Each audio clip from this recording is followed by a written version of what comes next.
साल 2022 जब पूरी दुनिया मंदी की आहट से जूझ रही थी।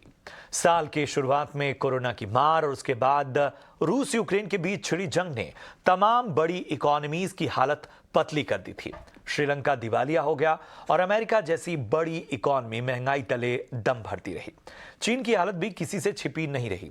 पूरी दुनिया की इकोनॉमी मंदी की दस्तक से चरमराने लगी, लेकिन भारत की ग्रोथ स्टोरी निवेशकों के दम भर रही है। FY23 और FY24 में निवेश को लेकर सरकार और एजेंसियों के अनुमान अब सामने आ रहे हैं। उसमें इस बात की तस्दीक होती नजर आ रही है कि भारत सबसे तेजी से ग्रो करने वाली इकोनॉमी बनता रहेगा। CII का बिजनेस आउटलुक सर्वे भी इसी ओर इशारा करता है। CII बिजनेस कॉन्फिडेंस इंडेक्स 2 साल के हाई पर है। इस सर्वे के तमाम पॉजिटिव समेत इंफ्रास्ट्रक्चर को लेकर सरकार के फोकस को अहम माना गया है, लेकिन यहां पर सवाल भी है। मंदी को लेकर IMF चीफ की चेतावनी क्या भारतीय इकोनॉमी पर बेअसर साबित होगी? स्वदेश की ग्रोथ स्टोरी भरोसा बढ़ने से घरेलू कॉरपोरेट वर्ल्ड और ज्यादा निवेश के लिए प्रेरित होंगे। इन तमाम सवालों के साथ स्वदेश आवर की शुरुआत कर रहा हूं मैं हूं आपके साथ प्रशांत पांडे। और इस अहम मुद्दे पर चर्चा को आगे बढ़ाने के लिए हमारे साथ जुड़ रहे हैं बेहद खास मेहमान। जी हाँ, हमारे साथ हैं बंधन बैंक के चीफ इकोनॉमिस्ट सिद्धार्थ सान्याल साहब। सिद्धार्थ सर, बहुत बहुत स्वागत है आपका। और जो ये सर्वे है, उस सर्वे से गुजरते वक्त सबसे अहम बात आपको क्या लगती है जो भारत को कहीं ना कहीं एक जो उसकी कंसिस्टेंसी जिसके बारे में बार बार बात हो रही है उसकी ओर इशारा कर रही है? देखिए प्रशांत, ये बात बहुत इंपॉर्टेंट है। भारत एक लार्ज इकोनॉमी है और बहुत सारा लार्ज इकोनॉमी का आज का दिन का ये प्रॉब्लम है, लार्ज होते हुए भी उसका डिपेंडेंस 1 और 2 सेक्टर के ऊपर ज्यादा रहता है। इंडिया का एक बहुत बड़ा एडवांटेज ये है, इंडिया का कोई 1 या 2 सेक्टर के ऊपर ज्यादा डिपेंडेंस नहीं है। इसका ग्रोथ ड्राइवर्स जो है बहुत डिस्ट्रीब्यूटेड ग्रोथ ड्राइवर्स होता है, तो ये एक चीज बहुत पॉजिटिव रहता है। और इसका ग्लोबल इकोनॉमी और डोमेस्टिक इकोनॉमी दोनों का ऊपर दोनों जगह से इसका ग्रोथ मोमेंटम नॉर्मली आता है।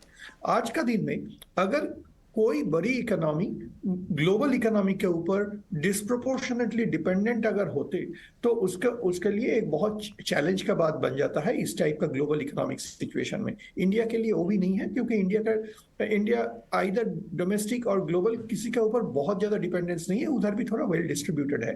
तो ये well distributed model and not depending on 1 or 2 or few sectors is a huge positive for India, and I think we are seeing the benefit of that now. एक चिंता Siddharth sir लगातार रही है, और चाहे हम वित्त मंत्री को सुने या हम कमेंट्रीज में भी जब देखते हैं तो ये चिंता शुरुआती तौर पर जब हम बहुत सारे टर्बुलेंस से जूझ रहे थे तो बार बार ये फोकस किया जा रहा था कि जो डोमेस्टिक इन्वेस्टर्स हैं, जो संस्थागत निवेशक हैं, उनको कहीं ना कहीं जो लिक्विडिटी है देश में वो बढ़ानी होगी।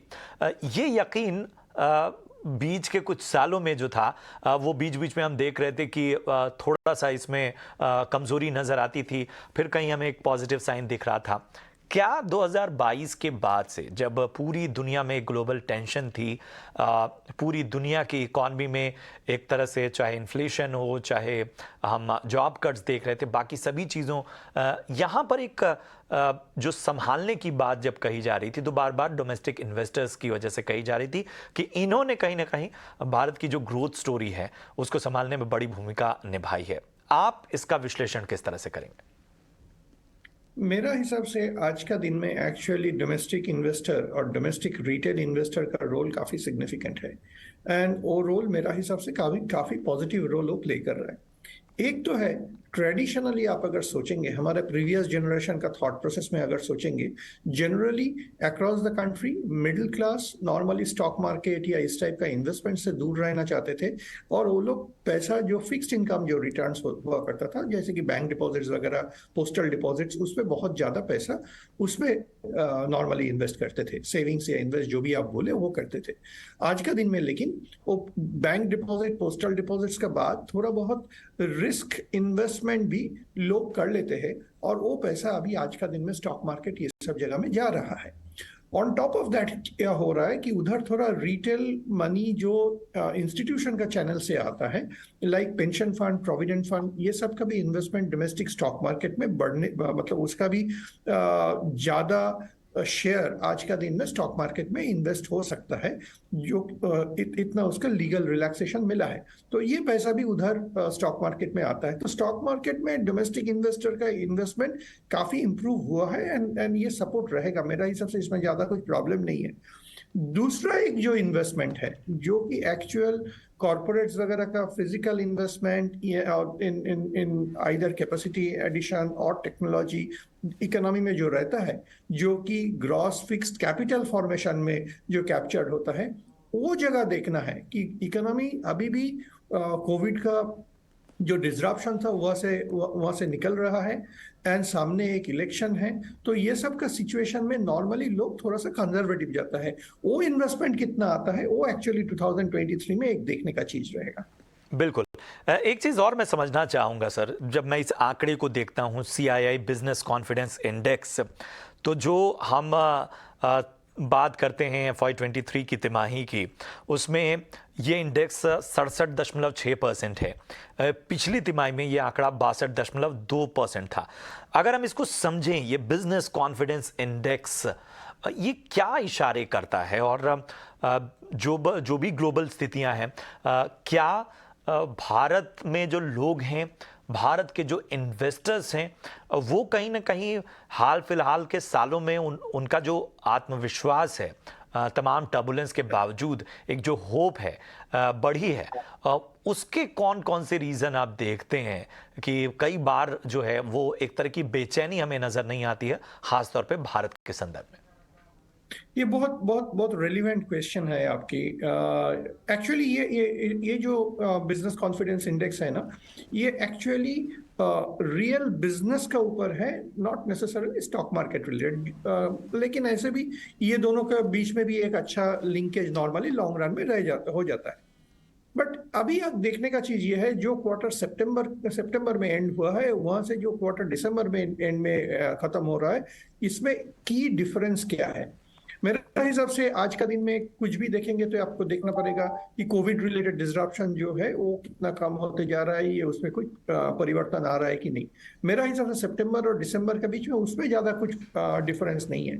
लेकिन डिफरेंस एक चीज में बहुत बहुत जबरदस्त डिफरेंस आया है कि सितंबर का क्वार्टर जब था, जो जुलाई टू सितंबर का क्वार्टर जो है, उसमें इन्फ्लेशन का फियर बहुत ज्यादा आया था, ग्लोबल रेट हाइक का फियर बहुत ज्यादा आया था, Indian central bank also aggressively अपना रेट हाइक कर रहा था, लिक्विडिटी विदड्रॉ कर रहा था, और थोड़ा बहुत करेंसी, इंडियन करेंसी जो INR जो है, उसका भी फ्यूचर क्या है, उसमें कितना वोलेटिलिटी आ सकता है अगले कुछ महीने में, ये लेके काफी चर्चा था। आज का दिन में if I compare December and, if I compare with September and, ये हर एक चीज में आंसर जो आया है काफी ज्यादा फेवरेबल आया है compare to 3 months back. Inflation का स्केयर थोड़ा कम दिखने लगा है। लगता है कि रेट हाइक जितना होने का था आइदर RBI ने पूरा कर दिया या नहीं है, तो ज्यादा पार्ट उसका हो गया है, बहुत थोड़ा सा ही पार्ट बाकी है। ग्लोबल सेंट्रल बैंक्स का रेट हाइक जितना एग्रेसिव आगे तो उस टाइम दिख रहा था, अभी लगता है कि आगे जाकर थोड़ा सा कम एग्रेसिव होगा। एंड एज वेल एज रुपी अभी काफी ज्यादा स्टेबल बिहेव किया है लास्ट सेवरल वीक्स में। तो ये सब फैक्टर ओवरऑल बिजनेस को काफी ज्यादा कंफर्ट दिया है कंपेयर टू से सितंबर एंड। सो मेरा हिसाब से ये सब फैक्टर का पॉजिटिव इफेक्ट आपको आज का दिन का जो बिजनेस कॉन्फिडेंस इंडेक्स है उसमें देखने को मिल रहा है। बिल्कुल बिल्कुल अहम बात आपने कही, और वाकई ये चीज़ महसूस भी की जाती है कि हम ये देख रहे हैं कि चाहे बिजनेसेस हों, चाहे सेक्टर में भी हम देख रहे हैं, वहाँ पर भी एक तरह का लेवल अप देखने को मिल रहा है। क्या इसकी वजह यह है कि भारत वाकई उसने अपना लगभग हर जो डोमिनेटिंग सेक्टर हैं वहाँ पर अपना कंज्यूमर बेस या अपनी जो खपत है उसका पूरा सिस्टम इतना स्ट्रांग बना लिया है, जिसकी वजह से चाहे हम एक्सपेरिमेंट्स की बात कर लेते हैं, स्टार्टअप्स की बात कर लेते हैं, हम बाहर से आने वाले निवेश की बात कर लेते हैं, हम डोमेस्टिक निवेश की बात कर लेते हैं, हम मैन्युफैक्चरिंग हब बनने का जो सपना देख रहे हैं, उसमें भी हम देखते हैं कि हमारा एक अप्रोच जो है वो एग्रेसिव है। वो अप्रोच एग्रेसिव इसलिए शायद है कि तैयारी बेहतर है और उसमें आप किस तरह से देखते हैं? क्या जो गवर्नमेंट पॉलिसीज़ हैं उनका बहुत सिग्निफिकेंट रोल है, या वाकई एक फेयरलेसनेस आ चुकी है भारतीय बाज़ारों में, भारतीय कारोबार में? तो ये एक चीज मैं बताऊंगा इस मामले में, आपका ये क्वेश्चन के मामले में मेरा आंसर थोड़ा सा कंजर्वेटिव रहेंगे compare to my previous answers. ये देखिए, ये जो बिजनेस कॉन्फिडेंस इंडेक्स है ना, इसको मैं इतना इमीडिएटली एक या दो रीडिंग का बेसिस पे बहुत ज्यादा लॉन्ग टर्म कंक्लूजन में नहीं जाऊंगा। मुझे ये जो चीज है, compare to last one quarter और लास्ट वन और टू क्वार्टर्स, कौन कौन सा बिजनेस फैक्टर्स मेरे लिए फेवरेबल हुआ है। एंड जैसे मैंने प्रीवियस क्वेश्चन में बताया, बहुत सारे फैक्टर लास्ट वन और टू क्वार्टर्स में फेवरेबल होते हुए देखा है। ऑलमोस्ट कोई भी फैक्टर नेगेटिव नहीं आया है ये क्वार्टर में, उसका पॉजिटिव इफेक्ट हमको अभी देखने को मिला है। मैं यहाँ से ये नहीं बोल सकता हूं कि अगले सारे के सारे क्वार्टर में बिजनेस कॉन्फिडेंस इंडेक्स मेरा बढ़ते ही रहेगा या इतना ही बढ़ते रहेगा। ये बोलना थोड़ा ठीक नहीं रहेगा। इसमें थोड़ा कंजर्वेटिव स्टांस मेंटेन करना अच्छा रहेगा, क्योंकि अगले क्वार्टर में लोग देखेंगे कि रेट हाइक में हमारा क्या व्यू है, इन्फ्लेशन में क्या व्यू है, ग्लोबली रिसेशन का फियर कितना आ रहा है। ये सब चीज थोड़ा थोड़ा आते रहेंगे।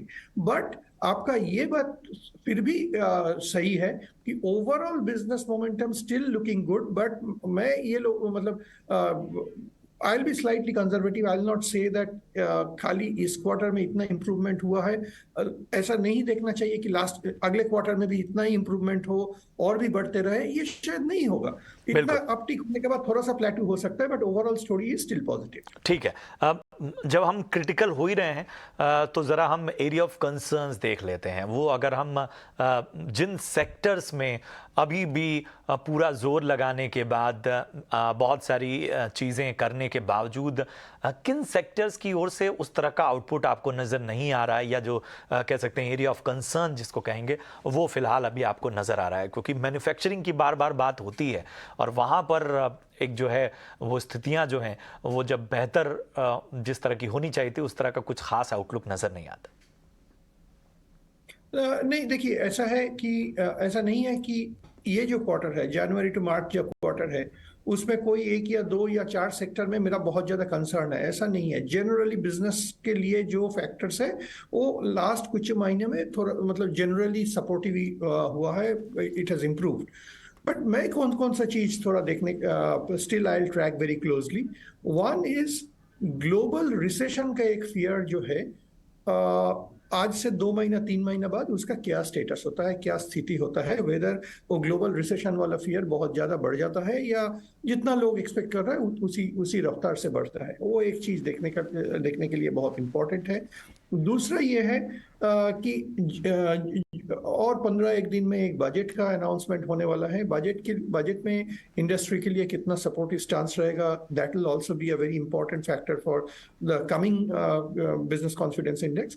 और तीसरा एक फैक्टर मैं बोलूंगा जो कि डायरेक्टली बिजनेस के लिए नहीं रहता है, बट फिर भी बिजनेस को काफी ज्यादा इम्पैक्ट करता है हमारे देश में या और दूसरा देश में भी, हमारे देश में थोड़ा ज्यादा, वो है आज का दिन में एक्चुअली देखने को मिलता है वेदर रिलेटेड डिसरप्शंस बहुत ज्यादा इम्पैक्ट करता है हमारा बहुत सारे सेक्टर को, इंक्लूडिंग वास्ट रूरल पॉपुलेशन को।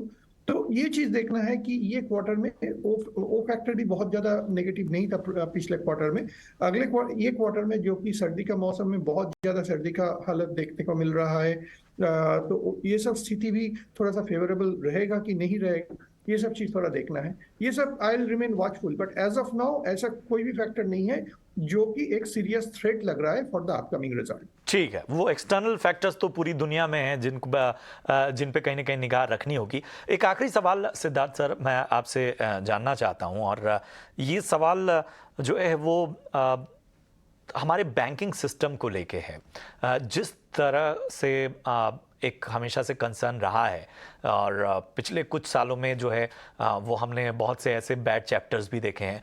फिलहाल आप लोगों का आकलन क्या कहता है कि बैंकिंग सिस्टम जो है वो बहुत बड़ी भूमिका है उसकी भारतीय इकॉनमी में, वो कितना बेहतर है और किस तरह से फिलहाल अभी वहाँ पर और ज़्यादा कुछ चीज़ें करने की आवश्यकता है? देखिए, banking sector normally is a reflection of the overall economy. अभी ओवरऑल इकोनॉमी में मोमेंटम अगर अच्छा इम्प्रूव कर रहा है तो उसका भी रिफ्लेक्शन आपको इमीडिएटली बैंकिंग सेक्टर में भी दिखता है। मैंने इमीडिएटली बोला, बट हो सकता है कभी कभी उतना इमीडिएटली नहीं होता है, 1 2 4 महीने का लैग में भी कभी कभी होता है। स्पेशली जब एसेट को बैंकिंग सेक्टर का एसेट क्वालिटी का डिस्कशन जो कि बहुत बार आया था अभी लास्ट कुछ ही साल में, तो अभी ये चीज शायद ऐसा होगा कि जो बिजनेस सेंटिमेंट जितना इम्प्रूव होने के लिए जाएगा, आगे जाके थोड़ा सा लैग में एसेट क्वालिटी का इंप्रूवमेंट भी आपको शायद और भी थोड़ा तेज रफ्तार से देखने को मिलेगा, which is also very very positive thing. ऐसा अगर होता है तो बैंक के पास भी एबिलिटी रहता है फ्यूचर ग्रोथ को फंड करने के लिए, क्रेडिट देने के लिए इकोनॉमी को, and that actually leads to some kind of a virtuous cycle. I think वो चीज बहुत इंपॉर्टेंट है, and there is every possibility that that will happen over the course of the next few बिल्कुल months. बिल्कुल। और recession के समय वो बड़ी एक चिंता रहती है, बैंकिंग सेक्टर का बड़ा मजबूत होना उस समय सबसे बड़ा रोल, उसकी भूमिका जो होती है वो काफ़ी अहम होती है। बहुत बहुत शुक्रिया करेंगे सिद्धार्थ सर। उम्मीद यही करते हैं कि हमने सब पहलुओं को लगभग छू लिया है और हर जो है वो थोड़ा क्रिटिकल होते हुए हमने हर एरिया को का विश्लेषण करने की कोशिश की। बहुत बहुत शुक्रिया इस खास चर्चा के लिए, हमसे जुड़ने के लिए। और चलिए अब बढ़ते हैं हमारे अगले विषय की ओर, अगले मुद्दे की ओर, और ये विषय है बीजेपी की जो एडवांस में चुनावी तैयारियां हैं उसका।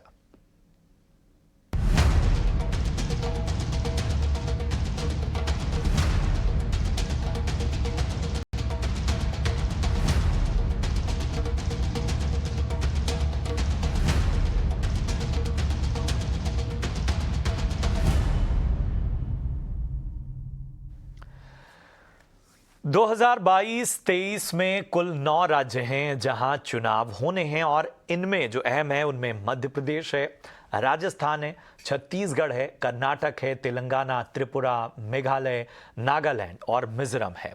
और इन सभी की अगर हम बात करें तो सबसे बड़ा सवाल ये होता है कि चुनाव कुछ भी हो, जो बीजेपी है उसकी खास तैयारी इन राज्यों में नजर आती है। जो यहाँ जो फिलहाल तैयारी दिख रही है वो बीजेपी की, कि चुनाव कोई भी हो काफी पहले से उसकी तैयारियों में ये पार्टी जुट जाती है, और यही बात उसे दूसरी पार्टियों से अलग करती है। उसे जीत भी, जो उसका जीत का प्रतिशत है वो इसी वजह से ज्यादा बेहतर रहता है।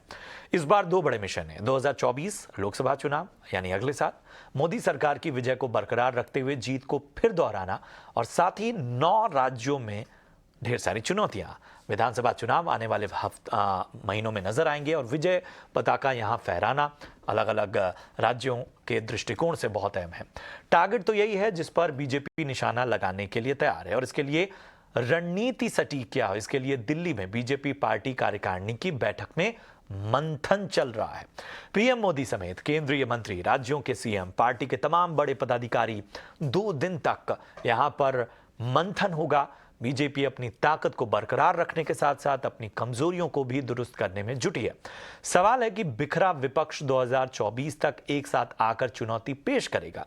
राजस्थान और छत्तीसगढ़ में क्या सत्ता वापसी हो पाएगी? ऐसे तमाम सवाल हैं जिन पर आज हम अपने खास मेहमानों से चर्चा करेंगे। हमारे साथ इस वक्त राजनीतिक विश्लेषक मयूर पारेख साहब जुड़ चुके हैं। मयूर जी, बहुत बहुत स्वागत। और जैसा मैंने कहा, 2022-23 जो है 9 राज्य, और 9 राज्य अगर हम देखें, मध्य प्रदेश, राजस्थान, छत्तीसगढ़, कर्नाटक, तेलंगाना, त्रिपुरा, मेघालय, नागालैंड, मिजोरम, अलग अलग मिजाज के ये राज्य हैं। बीजेपी का जो अभी की तैयारी चल रही है, जो एक्सरसाइज चल रही है, ये हो सकता है कि विपक्षी खेमे में एक तरह की बेचैनी या उनके आत्मविश्वास को कहीं ना कहीं डावाडोल करे कि साहब अभी तो वक्त था और बीजेपी तैयारी में जुट गई है। फिर भी कितना चुनौतीपूर्ण, अगर केवल इन 9 राज्यों पर फोकस करें, और खास तौर पे राजस्थान की अगर हम बात करें, तो क्या देखते हैं? और पहले तो यही आपसे राय देखेंगे कि इस तैयारी के क्या मायने हैं। देखिए, नॉर्थ ईस्ट के कई सारे राज्यों में चुनाव है। अभी अगर आप प्रधानमंत्री नरेंद्र मोदी जी का दौरा पिछले 6 महीनों का देख लें, तो प्रधानमंत्री जी नॉर्थ ईस्ट के राज्य कई बार गए। पिछले 5-8 सालों में प्रधानमंत्री नरेंद्र मोदी 60 बार नॉर्थ ईस्ट के राज्यों में गए। 8 सालों में 60 बार नॉर्थ ईस्ट जाना, ये कुल मिलाकर के भारत के इतिहास में किसी भी प्रधानमंत्री ने इतने दौरे नॉर्थ ईस्ट के नहीं किए। जिस दिन वर्ल्ड कप की फाइनल चल रही थी, ठीक उसी दिन प्राइम मिनिस्टर नरेंद्र मोदी ने जो है रैली की थी नॉर्थ ईस्ट में। तो नॉर्थ ईस्ट ये एक बहुत ही बड़ा फोकस, मैं कहता हूं कि प्रधानमंत्री नरेंद्र मोदी ने खुद अपने हाथों में लिया और वहां पर उनकी पूरी तरह से जो है वो पकड़ इस समय बनी हुई है। तो नॉर्थ ईस्ट में उनकी तैयारी आज से नहीं, पहले से चल रही है। और चौकी नॉर्थ ईस्ट की तैयारी प्रधानमंत्री नरेंद्र मोदी ने खुद अपने हाथ में रखी है, इसलिए बीजेपी सबसे अच्छा रिजल्ट वहीं पर एक्सपेक्ट करेगी। दूसरे जो 3 बड़े राज्य हैं, मध्य प्रदेश, राजस्थान और छत्तीसगढ़। यहां पे देखिए, छत्तीसगढ़ में जब पिछला चुनाव भारतीय जनता पार्टी हारी थी, रमन सिंह की सरकार, 5 टाइम तक बीजेपी की सरकार बनी हुई थी और इसीलिए अब की बार छत्तीसगढ़ में बीजेपी क्या खेलने जा रही है, देखना दिलचस्प होगा। अब तक वहां पे कोई बहुत बड़ी बीजेपी की रणनीति खुलकर नहीं दिखाई दी है। मध्य प्रदेश की बात करें तो कांग्रेस पार्टी पहले ही टूट चुकी है। ज्योतिरादित्य सिंधिया अब भगवा वेशधारी हो चुके हैं और ऐसे में कमलनाथ जो है वो बिल्कुल अलग थलग और अकेले पड़े हुए हैं। हालांकि राहुल गांधी ने दौरा किया, अच्छा खासा दौरा रहा, जन प्रतिसाद भी था। मध्य प्रदेश में कुछ एक जगहों पर उनको अच्छा प्रतिसाद भी मिला था, लेकिन मध्य प्रदेश जो है वो कांग्रेस के लिए मैं मानता हूं अभी भी डिफिकल्ट है।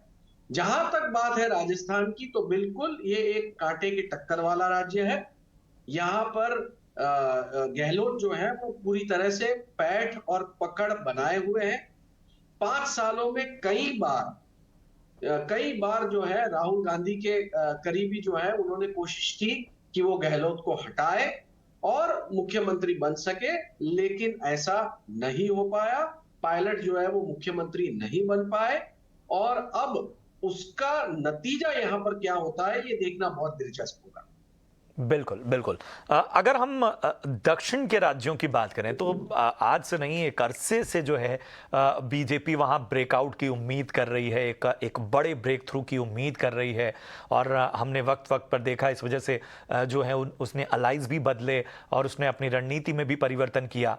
कर्नाटक में खास तौर पे जो है वो एक तरह का जो फिल्ट्रेशन है और एक तरह का दखल है वो बढ़ता हुआ नजर आया। लेकिन तेलंगाना जो है, ऐसा नहीं है कि तेलंगाना में बीजेपी और ख़ासतौर पे अमित शाह, हमने देखा कि इवन वहाँ के जो म्यूनसिपल इलेक्शंस थे वहाँ पर भी दिग्गजों ने वहाँ पर अपना दखल बढ़ाया। उसके बावजूद इन राज्यों में बीजेपी को वो ब्रेक थ्रू नहीं मिल रहा है जिसके लिए वो मेहनत कर रही है। क्या वो फैक्टर्स देखते हैं?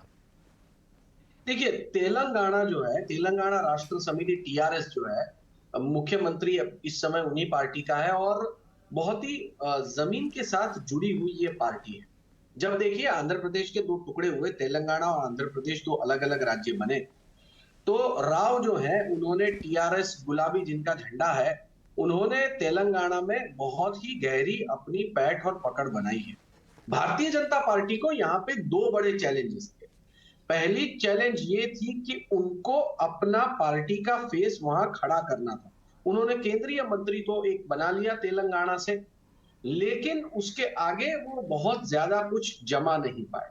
तेलंगाना में उनको सबसे पहले कांग्रेस पार्टी को डिफीट करना था, एक जगह बनाने के लिए, जो कहीं ना कहीं इस समय दिख रहा है कि तेलंगाना में जो कुछ बची खुची कांग्रेस पार्टी थी वो इस समय साफ हुई है। तो बीजेपी जो है वहां पर अपनी स्पेस गेन करने की कोशिश कर रही है, वहां पर मजबूत होने की कोशिश कर रही है और उसी दम पे वो टीआरएस को जो है वो सत्ता से टॉपल करने का विचार कर रही है। जहां तक टीआरएस की बात है, टीआरएस ने बिल्कुल साफ कर दिया है कि वो कोई थर्ड फ्रंट को सपोर्ट नहीं करती। अगर कोई थर्ड फ्रंट बनेगा तो वो खुद बनाएगी। ऐसे में जो पूरा का पूरा नेशनल पॉलिटिक्स है उसमें टीआरएस की बहुत बड़ी चहलकदमी इस समय नहीं दिखाई दे रही है। भले ही वो ममता बनर्जी के साथ में एक मीटिंग कर ले या फिर केजरीवाल के साथ में मीटिंग कर ले, लेकिन कोई बहुत बड़ी केमिस्ट्री इस समय वहां पर होती हुई नहीं दिख रही है। अब देखना सिर्फ यही है कि तेलंगाना में कौन सा ऐसा फेस लेकर बीजेपी चुनाव में आगे बढ़ती है जिससे उनको निर्णायक बहुमत मिले। बिल्कुल, बिल्कुल। और ये एक बड़ा सवाल जो है वो कई वर्षों से बना हुआ है कि जो एफर्ट्स हैं बीजेपी के वो शायद इन राज्यों में ज़्यादा हैं, दखल भी बड़ा है, बहुत से परिवर्तन भी आए हैं, लेकिन उसके बावजूद वो ब्रेक थ्रू नहीं मिल रहा है। अब ज़रा हम 2024 की बात कर लेते हैं। बहुत सारे सवाल, बहुत सारी संभावनाएं, बहुत सारी चुनौतियों की बात की जा रही है। फिर भी अभी के अगर हम टेम्परामेंट को पकड़ें, अभी के मिजाज को पकड़ें, तो क्या वाकई 2024 नरेंद्र मोदी और बीजेपी के लिए उतना आसान नहीं होने वाला है जिसके बारे में वक्त वक्त पर बात कही जा रही है? क्या राहुल गांधी की ये जो यात्रा है इसका कोई असर, खासतौर पे जब हम बात कर रहे हैं दक्षिण के राज्यों की, जब हम बात करते हैं मध्य प्रदेश की, जब हम बात करते हैं सुदूर अगर हम राज्यों की, तो उन सभी में क्या कोई फर्क बनता हुआ नजर आ रहा है, या अभी का टेम्परामेंट वाकई बीजेपी के हक में ही है? देखिए, अगर इस समय के टेम्परामेंट की बात करते हैं तो भारतीय जनता पार्टी जो है वो बहुत ज्यादा मजबूत स्थिति में है। आप दो बड़े राज्य देख लीजिए। पहला राज्य उत्तर प्रदेश पूरी तरह से बीजेपी के पास, और दूसरा सबसे बड़ा राज्य महाराष्ट्र, यहां भी बीजेपी सत्ता में है। 48 सीट यहां, 85 सीट उत्तर प्रदेश में। ये दोनों ही राज्य बीजेपी के पास है। गुजरात जिस तरह से उन्होंने चुनाव जीता है, उससे एक बात माननी पड़ेगी कि गुजरात अभी भी पूरी तरह से बीजेपी के पास है। गोवा में भी भाजपा की सरकार है। तो कुल मिला के पूरा का पूरा पश्चिमी भारत और उत्तर प्रदेश, ये तो पूरी तरह से बीजेपी के कंप्लीट कंट्रोल में है।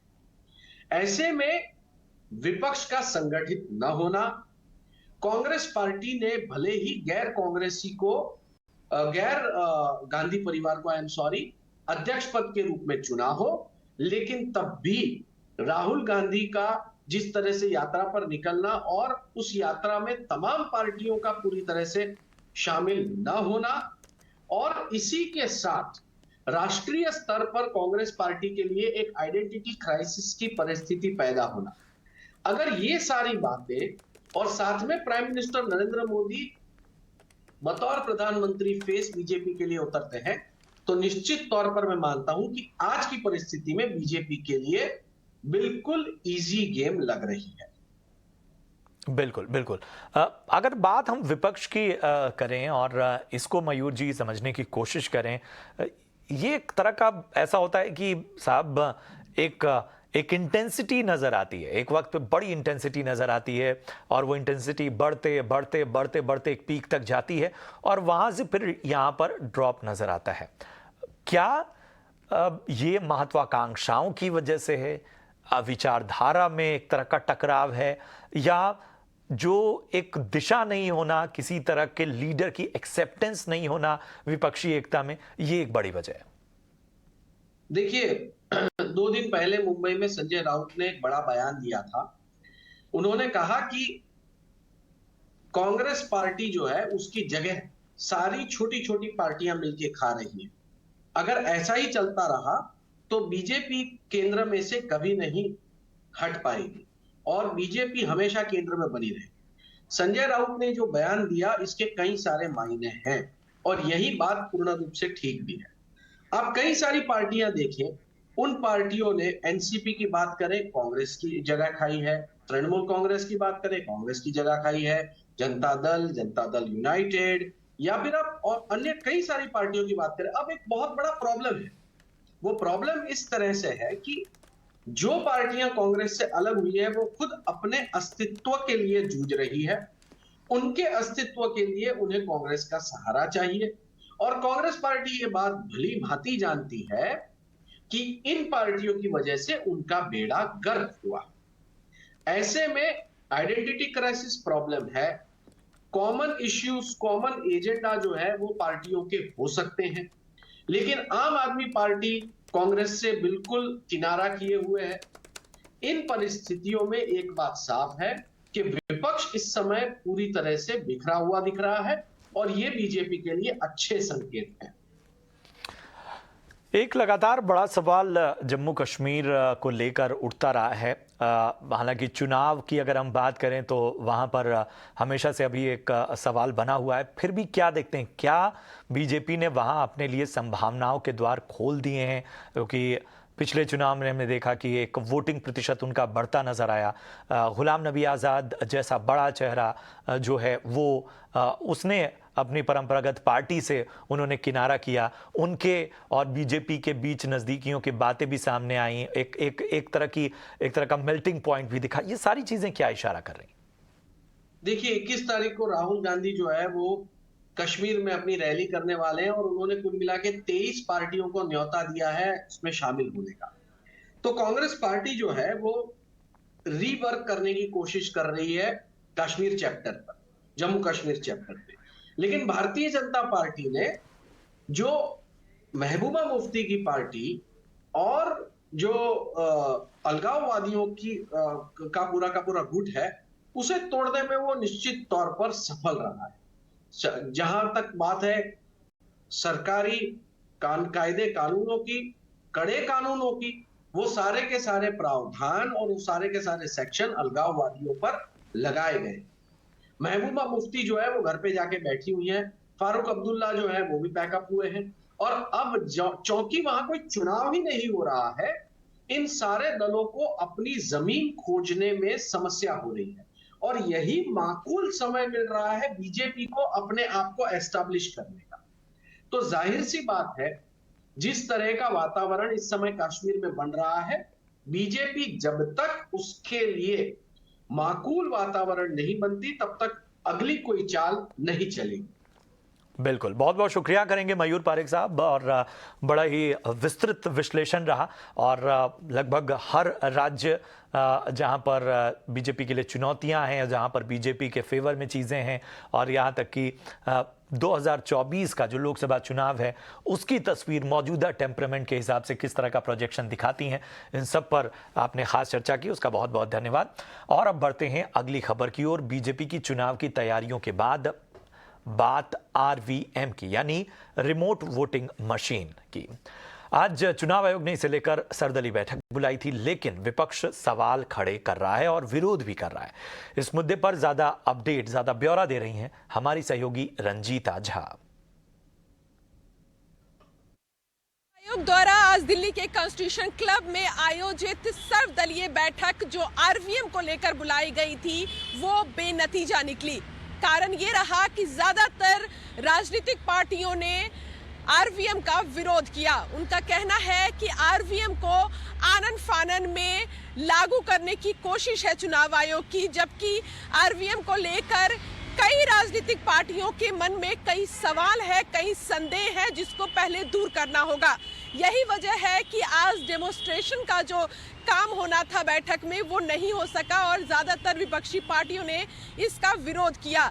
कांग्रेस के नेता दिग्विजय सिंह इस बैठक में थे और उनका साफ तौर पर कहना था कि RVM को लेकर, इसको लागू करने को लेकर जो प्रवासी मजदूरों का आंकड़ा है वो चुनाव आयोग के पास नहीं है और लगभग आंकड़ों पर ये कार्रवाई या ये लागू नहीं किया जा सकता है। वहीं मनोज झा जो RJD के राज्यसभा सांसद है वो इस बैठक में RJD की तरफ से प्रतिनिधित्व कर रहे थे और उन्होंने कहा कि डेमोन्स्ट्रेशन RVM को लेकर तो नहीं हुआ, लेकिन विपक्षी पार्टियों ने सर्वसम्मति से और ज्यादातर विपक्षी पार्टियों ने RVM का विरोध किया है। यही वजह है कि पहले चुनाव आयोग की तरफ से 31 जनवरी तक सभी राजनीतिक पार्टियों को जवाब देने का समय दिया गया था, जिसे बढ़ाकर 28 फरवरी कर दिया गया है। सीधे तौर पर विपक्षी पार्टियां RVM के विरोध में नजर आ रही है और साफ तौर पर उनका कहना है कि कहीं ना कहीं ये जल्दबाजी में लिया जाने वाला फैसला है। बढ़ते आगे, सोलर कंपनियों को जल्द बड़ी राहत मिल सकती है। सूत्रों के मुताबिक सरकार मार्च 2021 से पहले के प्रोजेक्ट पर कस्टम ड्यूटी समेत कई छूट पर विचार कर रही है। पूरी डिटेल्स दे रहे हैं हमारे सहयोगी प्रकाश प्रियदर्शी। देखिए, सोलर पावर जनरेट करने वाली कंपनियों को बड़ी राहत मिल सकती है। सूत्रों के हवाले से जो जानकारी हमें मिल रही है उसके हिसाब से कंपनियों को सोलर PV सेल्स और सोलर PV मॉडल्स के इंपोर्ट पर छूट दी जा सकती है, खासकर उन प्रोजेक्ट्स के लिए जो कि मार्च 2021 से पहले अवार्ड कर दिए गए थे। सूत्र हमें बता रहे हैं कि 3 तरह के राहत पर विचार किया जा रहा है। पहला तो ये कि वैसे प्रोजेक्ट्स जो कि कंपनियों को मार्च 2021 से पहले हासिल हो गए थे उसके लिए ग्रैंडफादरिंग प्रोविजन पर विचार किया जा रहा है। इसका मतलब ये है कि बेसिक कस्टम ड्यूटी में छूट दी जा सकती है। जैसा कि आपको पता है कि सरकार ने मार्च 2021 में सोलर पीवी सेल्स पर 25% और सोलर पीवी मॉडल्स पे 40% बेसिक कस्टम ड्यूटी लगाने का फैसला किया था, खासकर इस बात को ध्यान में रखते हुए कि चीन की तरफ से जो इंपोर्ट हो रहे हैं इक्विपमेंट्स उस पर लगाम लगाई जाए। लेकिन डोमेस्टिक मैन्युफैक्चरिंग कैपेसिटी उतनी नहीं है, लिहाजा कंपनियों को दिक्कत हो रही है, उसको ध्यान में रखते हुए इसमें ढील दी जा सकती है। जो दूसरा प्रस्ताव है जिस पर विचार किया जा रहा है, ministry of new and renewable energy ने यह कहा है कि अगर वित्त मंत्रालय ग्रैंडफादरिंग का प्रोविजन जो है वो नहीं कर सकता है तो फिर एक सेपरेट फंड का गठन किया जाए और उसी फंड के जरिए जो सोलर डेवलपर्स हैं उनको कॉम्पनसेट किया जाए। जो तीसरा प्रस्ताव है जिस पर विचार किया जा रहा है वो ये है कि जो इक्विपमेंट के प्रोक्यूरमेंट के लिए approved list of models and manufacturers होता है उसमें ढील दी जाए। हमें इस बात की जानकारी दे रहे हैं कि इस लिस्ट को 2 साल के लिए टाला जा सकता है। इसका मतलब ये है कि कंपनियां इस लिस्ट के बाहर भी जो मॉडल्स हैं या जो कंपनियां हैं उनसे इक्विपमेंट की प्रोक्यूरमेंट कर सकती हैं ताकि जो उनकी डिमांड है उसको पूरी कर पाएं। सूत्र हमें बता रहे हैं कि ministry of new and renewable energy ने वित्त मंत्रालय से संपर्क किया है और कहा है कि जो सोलर डेवलपर्स हैं उनको तुरंत राहत देने की जरूरत है ताकि इन प्रोजेक्ट्स को समय पर पूरा किया जाए। अगर ये राहत दी जाती है तो करीब करीब 30 गीगावाट कैपेसिटी के ऐसे सोलर प्रोजेक्ट्स हैं जो कि मार्च 2021 से पहले अवार्ड किए गए थे, उनको रिवाइव करने में मदद मिलेगी और समय पर इन प्रोजेक्ट्स को पूरा किया जा सकेगा। बढ़ते आगे, यूनियन बैंक अगले हफ्ते 3500 करोड़ के QIP के लिए रोड शो शुरू कर सकता है। ET नाउ स्वदेश को सूत्रों के हवाले से मिली इस खबर पर ज्यादा डिटेल्स दे रहे हैं हमारे सहयोगी Ankur Mishra. Union bank of India बहुत ही जल्द QIP लॉन्च कर सकता है। हमें जो जानकारी मिली है उसके मुताबिक 3 इन्वेस्टमेंट बैंकर्स ऑलरेडी हायर हो चुके हैं और जो रोड शोज हैं वो अगले हफ्ते से शुरू हो जाएंगे। हमें यह भी जानकारी मिली है कि जो साइज होगा QIP का वो करीब 3,500 करोड़ रुपए तक हो सकता है और जो प्राइसिंग होगी वो फरवरी के महीने यानी कि नेक्स्ट मंथ तक डिसाइड हो जाएगी। जो रोड शोज होंगे उससे गेज कर लिया जाएगा कि ये प्राइसिंग किस तरीके की होगी और उसके बाद जो सेबी के नियम हैं और उसके हिसाब से एवरेज प्राइस के हिसाब से QIP की प्राइस तय होगी। साथ ही साथ एक बोर्ड मीटिंग है जो इसी हफ्ते होने वाली है जिसमें रिजल्ट्स यानी कि दिसंबर तिमाही के नतीजों पर चर्चा होनी है। लेकिन हमें जो सूत्र बता रहे हैं वो ये है कि QIP पर भी इसी बोर्ड मीटिंग में चर्चा हो सकती है। तो देखना अब ये होगा कि कितना जल्द बैंक QIP से पैसे जुटा सकता है और साथ ही साथ मंशा यही है कि जो सरकार का करीब 83% का हिस्सा है वो घटकर 75% के आसपास आ जाए, जो कि बैंक की मंशा है कि 5 से 7% जो इक्विटी है वो डाइल्यूट हो जाएगी और साथ ही साथ पब्लिक फ्लोट जो अभी करीब 10% का है जो काफी कम है बाकी जो बैंक स्टॉक्स के मुकाबले। तो उम्मीद यही है कि QIP के बाद ये फ्लोट भी बढ़ जाएगा। और देश में वंदे भारत ट्रेनों को लेकर केंद्र सरकार के विजन पर केंद्रीय रेल मंत्री अश्विनी वैष्णव से खास बातचीत की हमारे सहयोगी समीर दीक्षित ने। इस दौरान उन्होंने क्या कुछ कहा, आपको सुनवाते हैं। कि 8वीं वंदे भारत ट्रेन, जिस तरीके से वंदे भारत ट्रेन की संख्या बढ़ रही है, आप किस तरीके का विजन लेकर के चल रहे हैं कि इसमें ज़्यादा पैसेंजर्स आ पाएँ? रेवेन्यू पर्सपेक्टिव में किस तरीके का विजन आपका रहने वाला है? माननीय प्रधानमंत्री जी ने भारत के एस्पिरेशंस को देखते हुए, भारत की क्षमता को देखते हुए, भारत के इंजीनियर्स को ये चैलेंज दिया कि एक ऐसी ट्रेन डिज़ाइन करें जो कि वर्ल्ड क्लास ट्रेन हो। उसी कड़ी में वंदे भारत ट्रेन बनी और अब इसकी सप्लाई चेन स्टेबलाइज हो रही है, अब इसकी मैन्युफैक्चरिंग रैंप अप हो रही है। तो देश के कोने कोने को जोड़ने का जो संकल्प है, उसी संकल्प में कल पोंगल के शुभ अवसर पर सिकंदराबाद को विशाखापट्टनम से जोड़ने वाली वंदे भारत ट्रेन का माननीय प्रधानमंत्री जी शुभारंभ करेंगे इस नई सर्विस का। ये दोनों तेलुगु स्पीकिंग स्टेट्स के लिए बहुत बड़ी सौगात है। ये 8वीं वंदे भारत ट्रेन है, लेकिन जिस तरीके से प्रोडक्शन बढ़ा है तो क्या हर महीने 2 वंदे भारत ट्रेन, 3 वंदे भारत ट्रेन, किस तरीके का टारगेट आप देख रहे हैं? इससे भी ज़्यादा नहीं, क्योंकि कदम दर कदम किस तरीके से अभी 8वीं है तो 2 वंदे भारत हर महीने आप बाहर लॉन्च करने का प्लान कर रहे हैं, किस तरीके से? आप गिनती छोड़ दीजिए, आनंद उठाइए ट्रेन का। एक वंदे भारत ट्रेन के साथ में ये अच्छा रहा है कि जहाँ जहाँ अब तक आपने चलाई है उन स्टेट्स में आपको बेहतर नतीजे मिले पॉलिटिकली। इसको देखते हुए भी आपको लगता है कि Vande Bharat train will be a game changer in states where all it is going to run?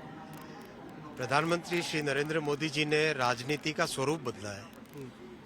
राजनीति को छोटे छोटे डिवाइसिव पैरामीटर्स से निकाल के चलिए अब बाजार की बात कर लेते हैं। हफ्ते के पहले कारोबारी दिन उतार चढ़ाव के बीच बाजार गिरावट के साथ बंद हुए, जहां क्लोजिंग के दौरान निफ्टी 62 अंक गिरकर 17,895 पर बंद हुआ, तो वहीं सेंसेक्स में भी गिरावट हावी रही। लेकिन बाजार में गिरावट के बीच मिड कैप और पीएसयू बैंक के शेयरों में तेजी दिखी। दिन भर बाजार में कैसा रहा कारोबार, बता रहे हैं हमारे सहयोगी डिम्पी कालरा। मार्केट के अंदर दिन भर एक रेंज का कारोबार होता हुआ दिखा। आज भी वही जद्दोजहद चलती रही। मार्केट ने 17,800 को खोया नहीं, 18,000 पाया नहीं, या फिर ये कह सकते हैं 18,000 के ऊपर टिका नहीं। मार्केट में एक बहुत ही नैरो, बहुत ही कंसोलिडेशन देखने को मिल रहा है इस रेंज के अंदर। छोटी रेंज उठापटक उसके अंदर ज़्यादा है, और अगर आप ऑप्शंस में ट्रेड कर रहे हैं तो मुश्किल ज़्यादा हो रही होगी। खैर फिर भी एडवांस डिक्लाइन अगर आप अपनी स्क्रीन पर देख पा रहे होंगे तो आज एडवांसेस 1200 थे, लेकिन बाजार के बंद होते होते डिक्लाइंस 1200 हो गए। इसका मतलब यह है कि बाजार खुलने के बाद ज़्यादातर हिस्सा मार्केट का आज कमज़ोर था।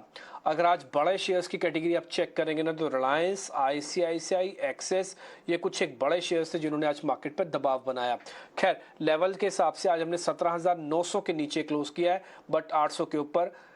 टेक्निकली अगर चेक किया जाए तो हम एक सपोर्ट पे ही क्लोज करके गए हैं।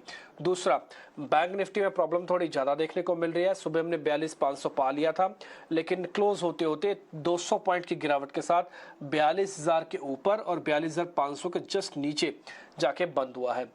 कुल मिला के आज का दिन अगर जो सीवियर था वो कुछ हद तक आईटी कंपनीज थी। अगर आज आईटी नहीं होते तो आज गिरावट ज़्यादा होती और 17,800 के भी आप नीचे होते। खैर आज मार्केट का पूरा लेखा जोखा क्या रहा, एक एक करके मैं आपके सामने रखता चलता हूँ। सबसे पहले आज के टॉप गेनर्स चेक करते हैं निफ्टी के। आज बाजार को संभाला किसने?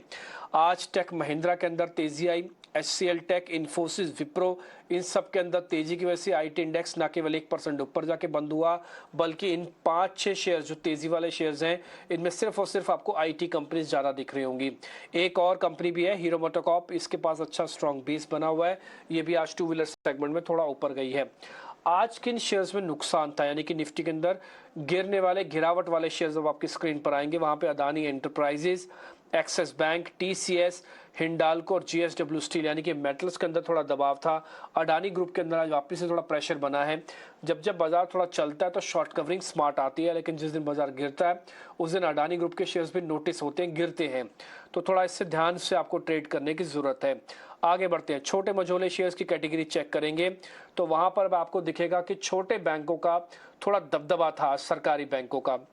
जिस लिस्ट में आप यूको बैंक देख पा रहे हैं, ये करीब 8% ऊपर। इसके अलावा ट्रेवल एंड टूरिज्म से ईज माई ट्रिप, अदानी की कंपनी अदानी ग्रीन्स वो चली है, जर्स डायल के नंबर अच्छा है, सर्किट लग गया। और इसके अलावा रतन इंडिया जैसी कंपनीज हैं जिनके मैनेजमेंट 2 दिन पहले हमारे साथ थी, वो बता रहे थे नए वेंचर्स में वो जाना चाहते हैं, जिसमें वो ड्रोन बनाएंगे और कुछ रिन्यूएबल एनर्जी के अंदर जाएंगे। उसका बेनिफिट भी आज मिला, वो शेयर भी आज 14-15% ऊपर था। आज फिर से एक स्टार्टअप बेस्ड कंपनी जो पिछले साल लिस्ट हुई थी, नायका, वो आज पिटी, आज 5% नीचे। फर्टिलाइजर शेयर्स के अंदर प्रॉफिट बुकिंग हो रही है। डी मार्ट की Q3 की अपडेट्स आए जिसके से वो पिट गया, नंबर्स भी थे, 4% नीचे है। साथ ही गोडफ्रे फिलिप्स के अंदर भी प्रॉफिट बुकिंग हुई है। ये कुछ एक शेयर्स थे मिड कैप कैटेगरी के जिन्होंने दबाव बनाया। साल का हाई जिन शेयर्स ने बनाया वो आपकी स्क्रीन पर आएंगे, उसमें L&T फाइनेंस होल्डिंग है, इसके अलावा IDFC है। ये कुछ एक शेयर्स थे जिन्होंने साल का हाई टेस्ट किया। फेडरल बैंक के भी नंबर आने के बाद ये ना केवल हारे निशान में जाके बंद हुआ, बल्कि इसने आज साल का नया हाई भी टेस्ट किया है। एडलवाइस के अंदर भी हमने देखा कि वॉल्यूम और प्राइस दोनों अच्छे थे और इसने भी साल का नया हाई टेस्ट किया है। इसके अलावा जो 52 वीक लो बनाया जिन शेयर्स ने, उसमें नायका को 1 साल अब होने को है। वैसे अगर आप देखें तो लक्स इंडिया, ग्लैंड फार्मा, ये कुछ एक और शेयर्स थे जिन्होंने साल का हाई यानी कि लो टेस्ट किया है। और इसके अलावा लॉरस लैब भी कुछ ऐसी ही है जिसने आज साल का नया लो टेस्ट किया। तो कुल मिला के मार्केट के अंदर एक रेंज के अंदर स्पेसिफिक काम हो रहा है। जैसे आज आईटी चला, हो सकता है कल आपको वापस बैंक या ऑटो कंपनीज चलते हुए दिखें, तो जो ट्रेंड है वही मार्केट का फ्रेंड है, कुछ हद तक ऐसे ही देखने को मिल रहा है। बढ़ते आगे, पिछले साल के शानदार बुल रन के बाद सरकारी बैंकों पर अभी भी ब्रोकरेज बुलिश बने हुए हैं। सरकारी बैंकों पर मोतीलाल ओसवाल की एक रिपोर्ट आई है। रिपोर्ट में क्या है खास, बता रही हैं अशेषा। पब्लिक सेक्टर बैंक्स पिछले कई दिनों से फोकस में है, आज भी फोकस में है बिकॉज मोतीलाल ओसवाल की एक रिपोर्ट आई है पब्लिक सेक्टर बैंक्स पर। उन्होंने कहा कि टॉप 7 पब्लिक सेक्टर जो बैंक्स है उनका FY23 में FY25 में total profit after tax 1.3 trillion rupees पर आ सकता है वर्सेस अ लॉस जो कंपनीज ने 594 बिलियन रुपीस का लॉस रिपोर्ट किया था FY18 में। अर्निंग्स की क्वालिटी इंप्रूव होती हुई नजर आ रही है पब्लिक सेक्टर बैंक्स के लिए और अर्निंग्स में जो ग्रोथ देखने को मिल रहा है इस क्वार्टर में और जो प्रीवियस क्वार्टर में देखने को मिला था वो कंटिन्यू होता हुआ नजर आएगा। उन्होंने मार्जिन्स की भी बात की है जहां मार्जिन्स एक इंप्रूविंग ट्रेंड पर है और उनका मानना है कि मार्जिन्स अगले कई क्वार्टर्स में भी अच्छे नजर आएंगे।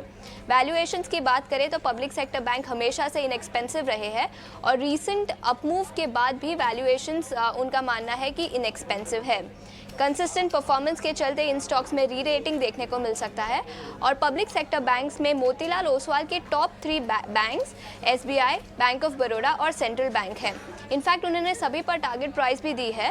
SBI पर उन्होंने खरीदारी की राय बरकरार रखी है और टारगेट प्राइस 735 रुपीज़ पर शेयर का दिया है। इसके बाद PNB पर न्यूट्रल रेटिंग है, 60 रुपीज़ का टारगेट है।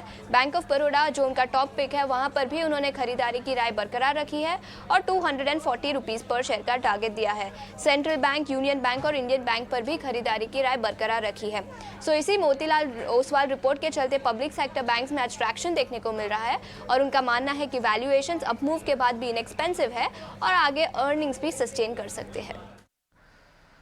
इधर 2023 मार्च तक बैंक ऑफ महाराष्ट्र के क्रेडिट ग्रोथ में 20 से 22% का इजाफा हो सकता है। बैंक के ED आशीष पांडे से हमारे सहयोगी अंकुर मिश्रा ने इस दौरान खास बातचीत की।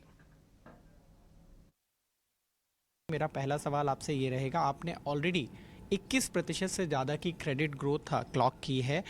मैं जानना चाहता हूँ इस पूरे साल के लिए क्या आपकी जो रेंज थी टारगेट उसके आसपास है या फिर आप इससे भी बेहतर कर सकते हैं?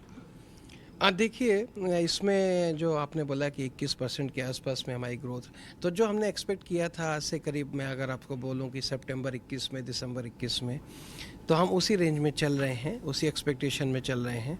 तो जो बिजनेस ग्रोथ है on both the deposit and the advances and the other parameters, because जो बैंक ऑफ महाराष्ट्र है वो इफ़िशिएंसी पैरामीटर पे ज़्यादा ध्यान देता है, तो हमारी कोशिश ये रहती है कि जो बिज़नेस है वो तो ठीक है ग्रोथ में, बट हम ग्रोथ भी वो करें जो हमारा जो की परफॉर्मेंस इंडिकेटर है उसको बरकरार रखें।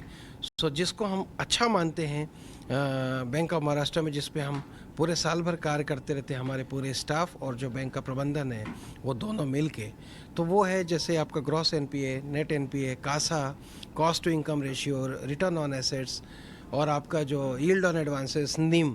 तो हम ये कुछ पैरामीटर को ज़रूर ध्यान में रखते हैं और आपका जो बिज़नेस मिक्स है तो उसको ध्यान में रखते हैं कि जो आपका कॉर्पोरेट और रिटेल का जो बुक है रैम का, वो लगभग 60-40 रेशियो में बने।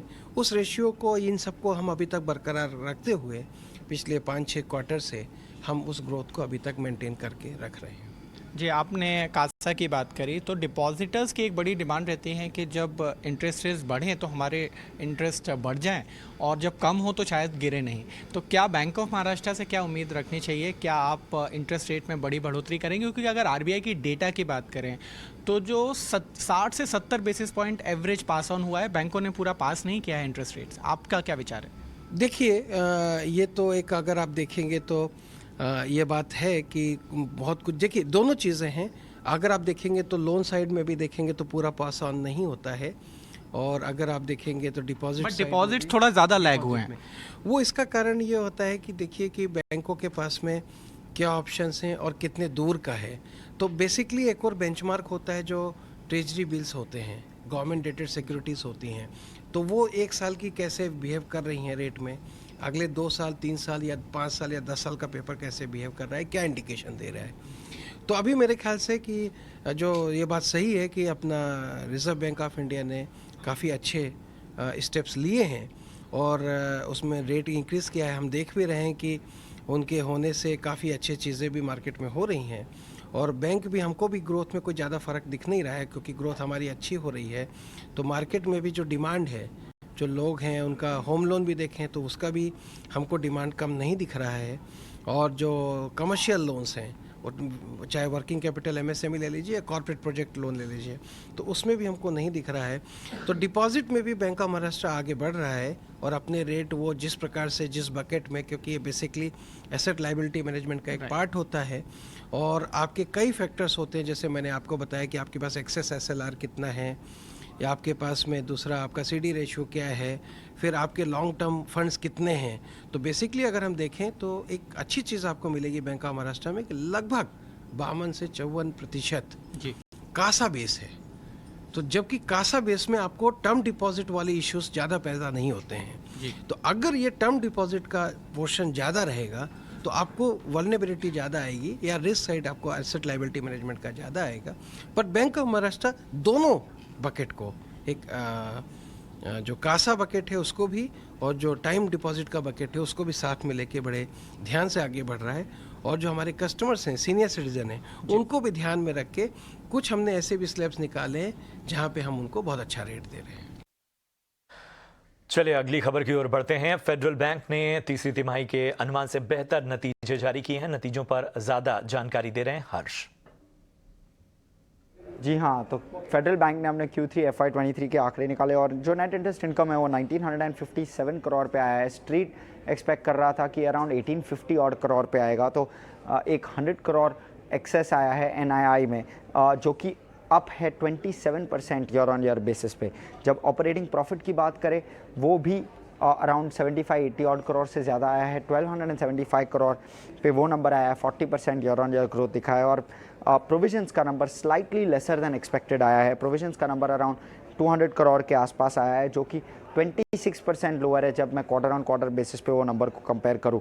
और प्रॉफिट आफ्टर टैक्स उसके वजह से अराउंड स्ट्रीट के एस्टिमेट से 100 करोड़ ज़्यादा आया है। स्ट्रीट पेंसिल कर रहा था 700 करोड़ का पैट, आया है 804 करोड़ का पैट, जो कि एक 55% ग्रोथ है ईयर ऑन ईयर बेसिस पे। GNPAs और NNPAs लार्जली फ्लैट रहे हैं क्वार्टर ऑन क्वार्टर, पर slight quarter on quarter improvement बताया है दोनों ने। GNPAs 0.03% से इम्प्रूव हुए और NNPAs 0.05% से इम्प्रूव होते हुए। और जो ROA ऑफ द बैंक है, क्योंकि प्रॉफिटेबिलिटी सर्ज हुआ है, ROA 1.3% पे और निम 3.5% पे। अब ये काफ़ी सालों से ऐसा निम दिखा नहीं है फेडरल बैंक से। काफ़ी स्ट्रॉन्ग नतीजे फेडरल बैंक के। और बात करते हैं सोने की। सोने में लगातार दूसरे कारोबारी दिन रिकॉर्ड तेजी नजर आ रही है। क्या है इस तेजी की वजह और आगे के लिए क्या संकेत मिल रहे हैं, बताने के लिए इस पे पूरा ब्यौरा दे रहे हैं हमारे सहयोगी विश्व मोहन।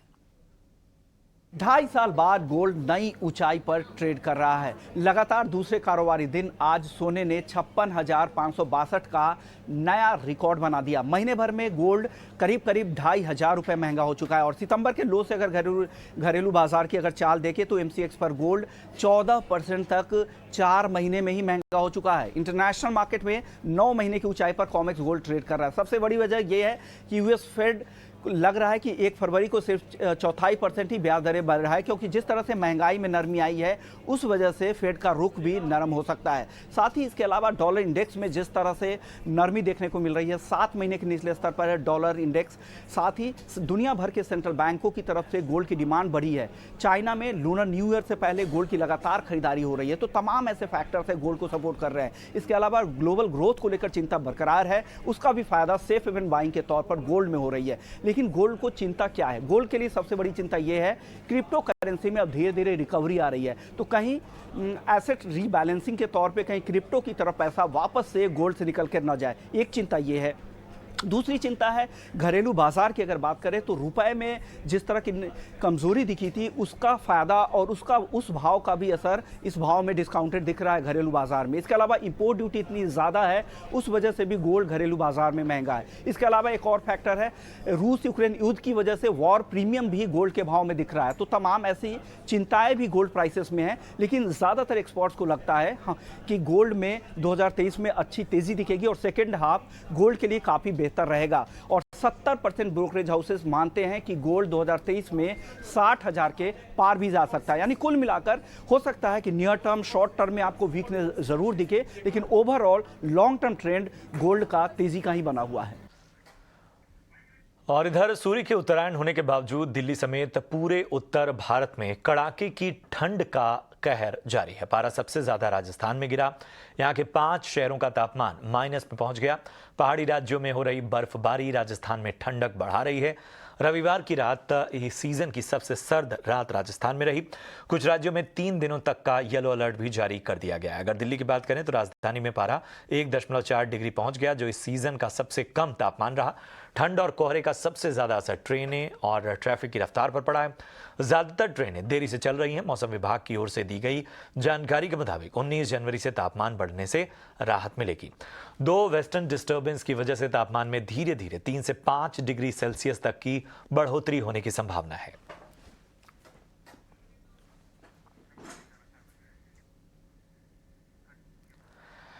और चलिए इसी के साथ इस बुलेटिन में इतना ही। दीजिए इजाजत। आप देखते रहिए ET Now स्वदेश। नमस्कार।